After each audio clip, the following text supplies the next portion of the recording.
오늘날 대부분의 기업들은 서비스 제공과 고객 관리를 위해서 많은 개인정보를 수집하고 있습니다. 그런데 이러한 개인정보를 수집하는 행위는 인터넷 웹사이트뿐만 아니라 전화나 서명과 같이 다양한 경로나 매체를 통해 이루어지고 있습니다. 따라서 개인정보 처리자는 개인정보를 수집할 때의 원칙과 아울러 각각의 수집 경로에 따른 유의점을 잘 알고 있어야 합니다. 기업은 개인정보 수집을 위해 어떠한 점을 알아야 할지를 이번 3차 시학습을 통해 자세히 살펴보겠습니다.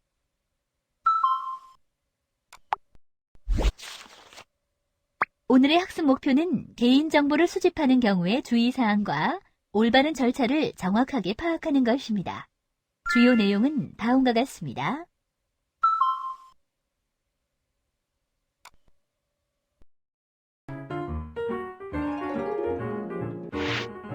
개인정보, 이런 경우 수집할 수 있어요.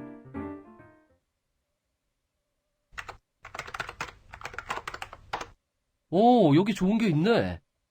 이 정도 응모권 양식이면 충분하겠는데. 김책임씨! 김책임씨! 네, 대리님. 이 이벤트 응모권 양식 어때?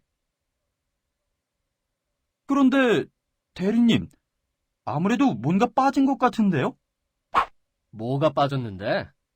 잘은 모르지만 고객 개인정보를 수집할 때는 몇 가지 주의사항이 있을 것 같은데. 그렇게 잘 알면 김책임씨가 다 만들어 보라고. 아닙니다. 죄송합니다. 그럼 위에다 보고하고 추진할 수 있게 정리 좀 부탁해.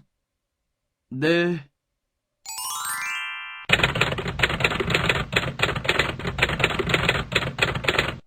잠시만요. 최 요원님, 김책임 씨, 지금 작성하고 있는 것이 이벤트 응모 양식이에요? 네. 뭔가 잘못되었나요? 우리 무지한 대리님이 별 문제 없다고 했는데. 아니에요. 개인정보를 수집할 때에는 반드시 지켜야 할 원칙들이 있어요. 자세히 확인해 볼까요?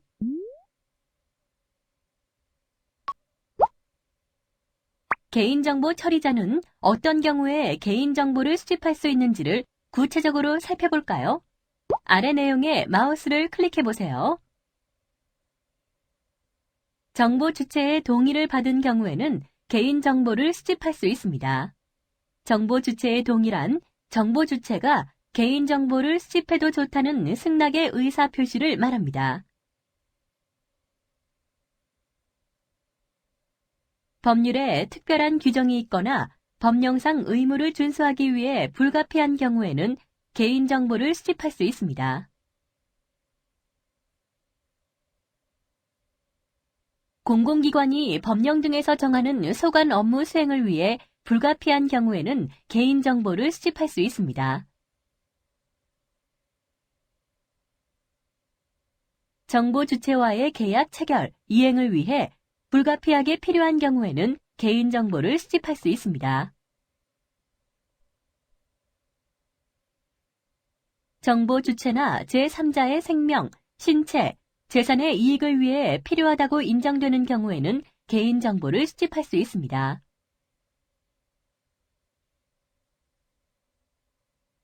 개인정보 처리자의 정당한 이익을 달성하기 위해 필요한 경우로서 명백하게 정보 주체의 권리보다 우선하는 경우에는 개인정보를 수집할 수 있습니다.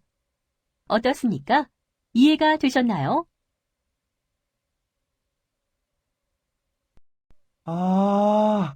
이런 상세한 기준이 있는지는 정말 몰랐네요. 그리고 동의를 받아 개인정보를 수집할 때에는 다음의 내용을 지켜야 해요.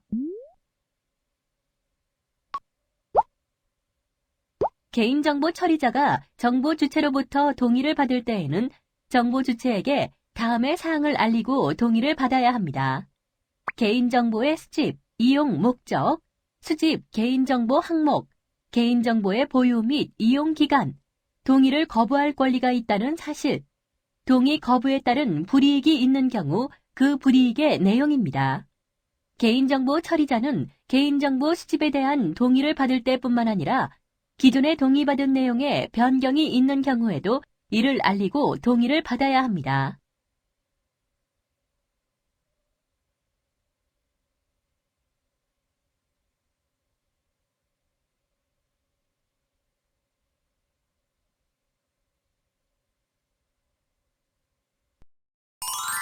그런데요, 이거 안 지킨다고 어떻게 되는 건 아니겠죠? 천만에요. 개인정보를 수집할 때의 위반 사례를 살펴보죠.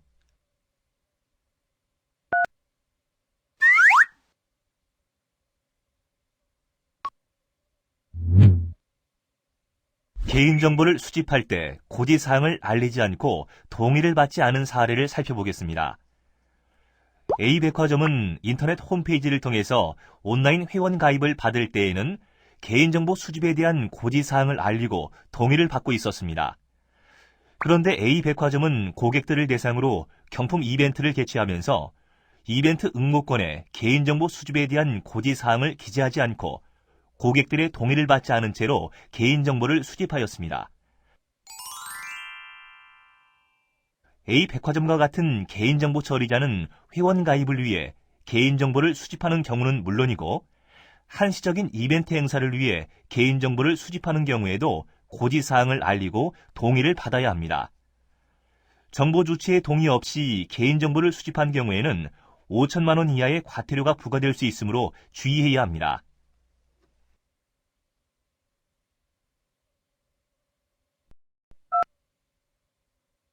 어때요? 이해가 되셨나요? 네.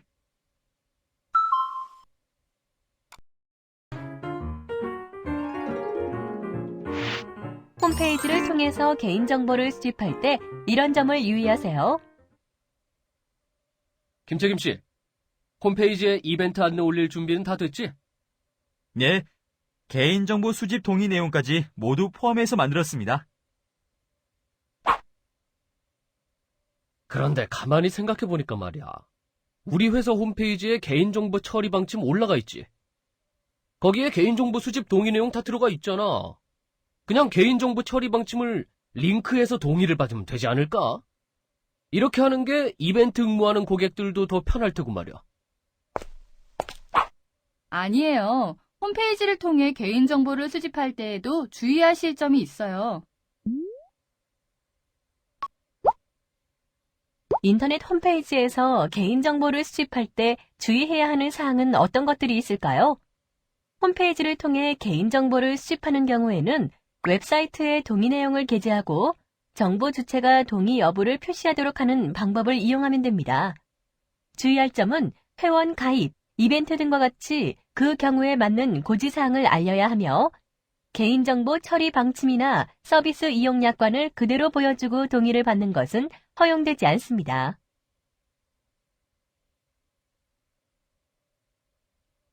이제 이해가 갑니다. 개인정보 처리 방침이나 이용 약관을 그냥 링크하면 안 되고 이번 이벤트에 맞는 고지사항을 정확히 알리고 동의를 받아야 하는 거군요. 네, 맞아요.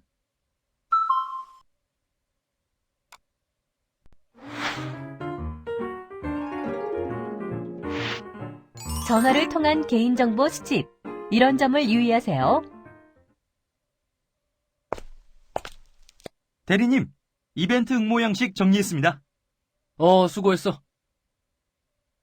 그리고 이번 이벤트는 고객들 대상으로 전화 홍보도 할 거니까 그렇게 알고 있어요. 전화로 이벤트 응모할 때도 개인정보 수집에 대한 고지사항 모두 알려주고 동의를 받아야겠죠? 그건 또 왜?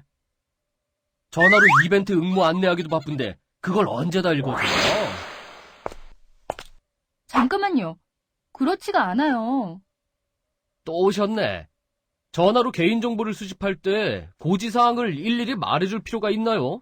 전화로 개인정보를 수집할 때에도 주의하실 점이 있어요. 다음은 전화를 통한 개인정보 수집 시 주의사항입니다. 개인정보 처리자는 전화를 통해 개인정보를 수집하는 경우에도 고지사항을 빠짐없이 알리고 동의를 받아야 합니다. 개인정보 처리자는 전화를 통하여 개인정보 수집 시 동의를 얻어야 할 사항을 정보 주체에게 알리고 동의를 얻거나 동의를 얻어야 할 사항을 확인할 수 있는 방법을 안내하고 이후 다시 통화하여 동의를 얻는 방법 등을 이용할 수 있습니다. 동의 내용을 확인할 수 있는 방법으로는 고지사항이 기재되어 있는 인터넷 주소 등이 있습니다. 전화를 통해 개인정보를 수집할 때 통화의 내용이 보존되지 않으면 정보 주체가 동의를 했는지 안 했는지 다툼이 생길 수 있습니다. 이를 방지하기 위해서는 전화 통화 내용을 녹음하거나 녹취록을 작성하여 동의 여부를 입증할 수 있어야 합니다.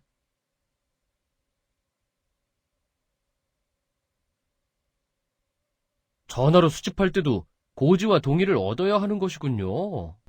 이해를 돕기 위해서 전화를 통해 개인정보를 동의 없이 수집한 위반 사례를 보여드리죠.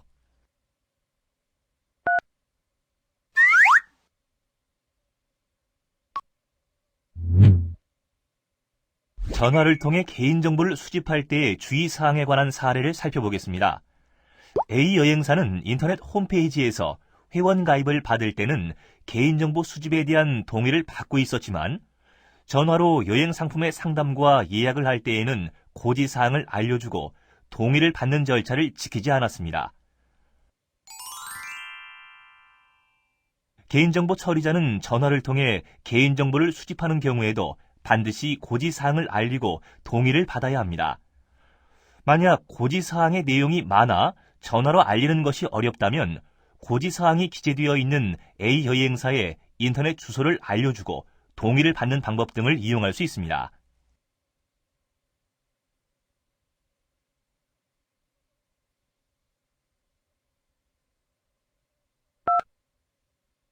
어때요? 이해가 되셨나요?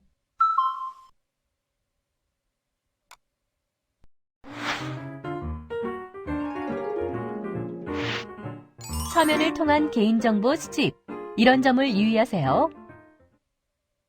김책임, 우리 회사 대리점에서도 이벤트 응모 받을 테니까 종이 응모권 양식도 만들어야지. 예, 알겠습니다. 이번에 만드신 응모 양식이랑 개인정보 수집 동의 내용을 넣으면 되겠죠? 김책임 씨, 생각외로 눈치가 없네. 원래 응모권은 손바닥만 하잖아. 굳이 응모권에 개인정보 수집에 관한 동의 내용을 다 넣을 필요가 뭐가 있어? 그렇게 처리하시면 안 돼요. 서면을 통해 개인정보를 수집할 때에도 주의할 점이 있답니다. 상품이나 서비스의 계약서, 이벤트 응모권, 멤버십 가입 신청서 등과 같이 서면으로 개인정보를 수집하는 경우에도 그 서면에 개인정보 수집에 대한 고지사항을 모두 기재하고 정보 주체의 동의를 받아야 합니다. 다만 수집 매체의 특성상 동의 내용을 전부 표시하기 어려울 때는 동의 내용을 확인할 수 있는 방법을 안내하고 동의를 얻을 수 있습니다.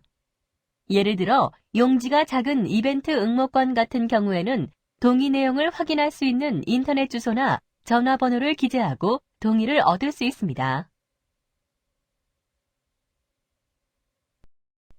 응모권으로 개인정보를 수집할 때도 이렇게 해야 한다 이거군요. 개인정보를 수집할 때의 위반 사례를 살펴보면 쉽게 이해할 수 있을 겁니다.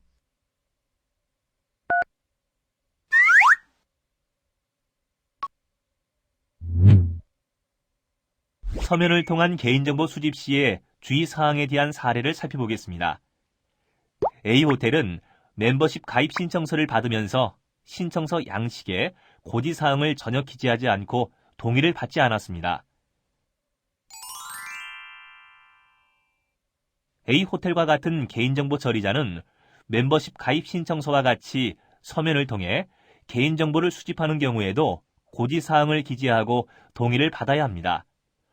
만약 용지가 작아서 고지사항을 모두 기재하기 어렵다면 고지사항을 확인할 수 있는 인터넷 주소나 전화번호를 기재하고 동의를 얻을 수 있습니다.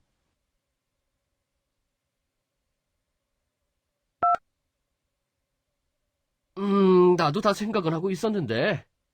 일단 김책임 씨가 응모권에 개인정보 수집 고지사항과 동의받는 내용을 만들어 보라고. 네, 대리님.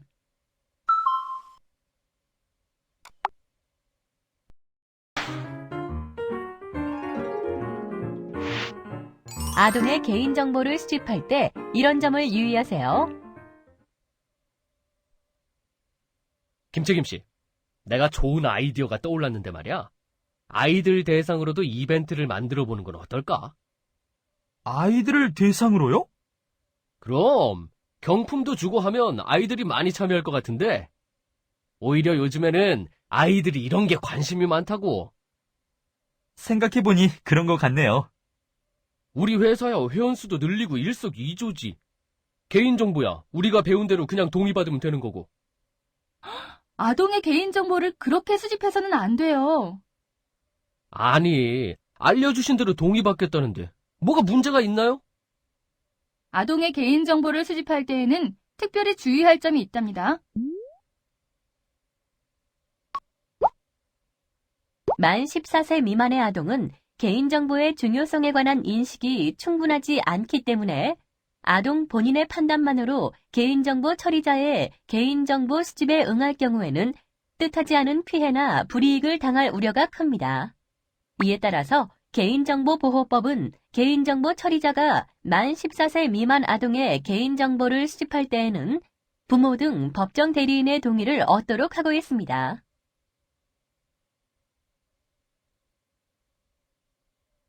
아, 아이들의 개인정보를 수집하려면 부모 동의가 필요한 거였군요. 그런데 이봐요. 부모한테 동의를 받으려면 최소한 우리가 부모 연락처는 알아야 동의를 받던지 말던지 할 거 아니에요? 예, 그래서 부모의 동의를 받기 위해서는 어떻게 하면 되는지 살펴보죠. 그런데 법정 대리인의 동의를 받기 위해서는 법정 대리인의 성명, 연락처와 같은 최소한의 정보가 필요합니다. 따라서 법정 대리인의 동의를 받기 위하여 필요한 최소한의 정보는 법정 대리인 동의 없이도 그 아동으로부터 직접 수집할 수 있습니다. 다만 이렇게 수집한 법정 대리인의 정보는 법정 대리인의 동의를 받기 위한 목적으로만 사용되어야 하고 법정 대리인의 동의 거부가 있거나 법정 대리인의 동의 의사가 확인되지 않은 경우에는 수집일로부터 수일 내에 파기해야 합니다.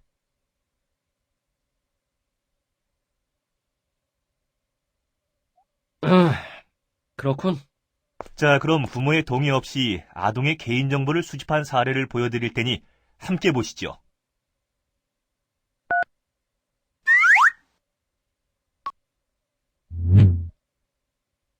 법정 대리인의 동의 없이 아동의 개인정보를 수집한 사례를 살펴보겠습니다.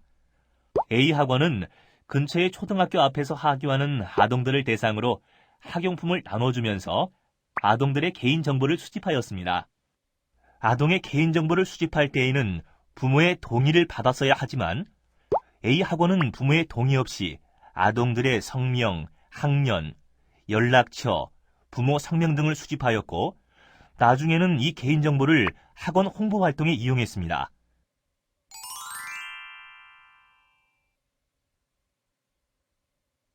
A 학원과 같은 개인정보 처리자는 만 14세 미만 아동의 개인정보를 수집할 때에는 반드시 법정 대리인의 동의를 받아야 합니다.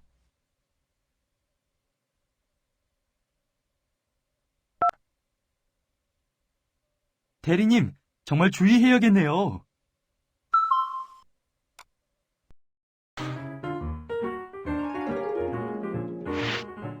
목적에 필요한 최소한의 개인정보만 수집하세요.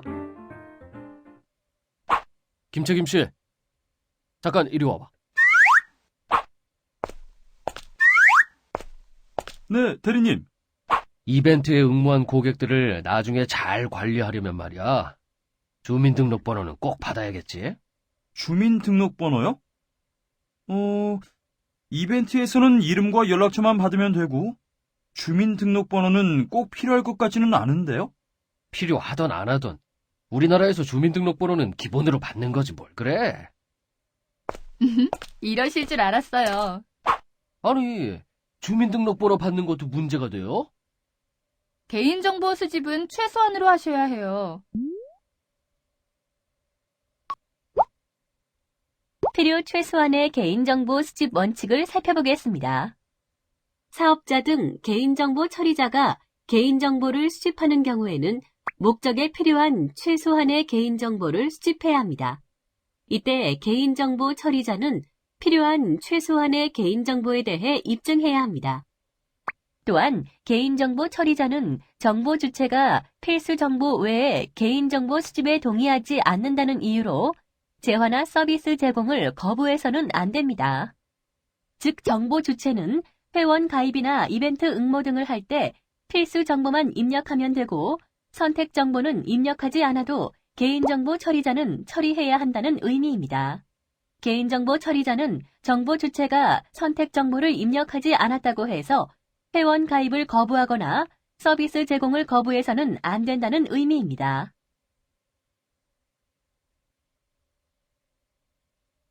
지금까지 우리 회사는 주민등록번호 가지고 고객 관리를 해왔는데, 고객들이 이벤트에 응모하면서 주민등록번호를 안 적는다면 아예 이벤트 응모를 못하게 할 수밖에 없어요. 그렇지 않아요. 주민등록번호를 안 적었다고 해서 서비스 제공을 거부해서는 안 돼요. 아, 왠지 억울한데? 지금까지 나는 여기저기 내 개인정보를 막 뿌렸는데. 사업자가 고객이 개인정보를 과다하게 수집한 사례를 함께 보시면서 경각심을 가지시죠.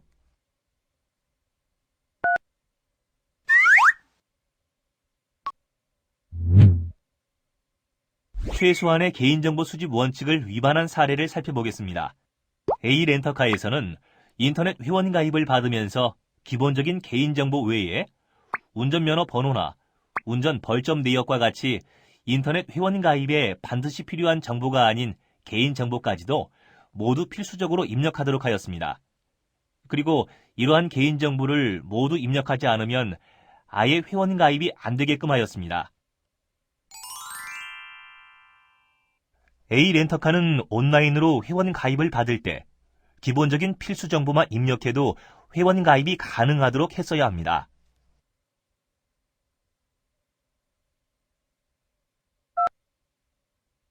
어때요? 이해가 되셨나요?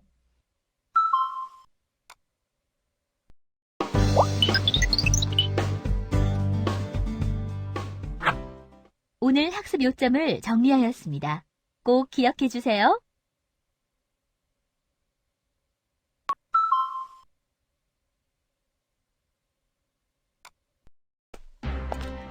수고하셨습니다. 다음 시간에는 4차시 효과적인 개인정보 이용 방법에 대해 알아보겠습니다.